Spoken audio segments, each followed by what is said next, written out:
Bonjour à tous. Une queue. Dans le Mishkan, il y avait une queue, et le Midrash dit que aussi Vashti avait une queue. Qu'est-ce que ça veut dire?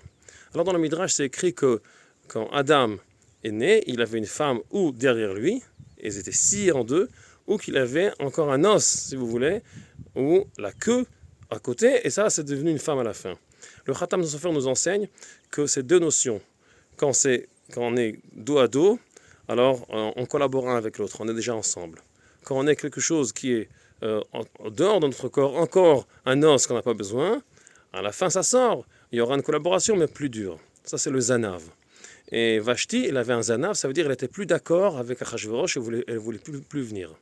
Et dans le Mishkan, en haut c'est couvert et il y a soi-disant une queue, et en bas c'est couvert sans la queue. Ça veut dire que dans l'intérieur, il n'y a pas de queue, il n'y a pas la notion de queue.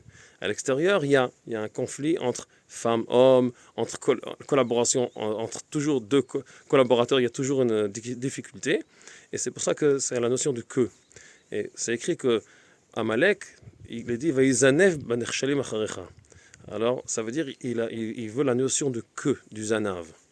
Et dans le Mishkan, c'est que l'extérieur.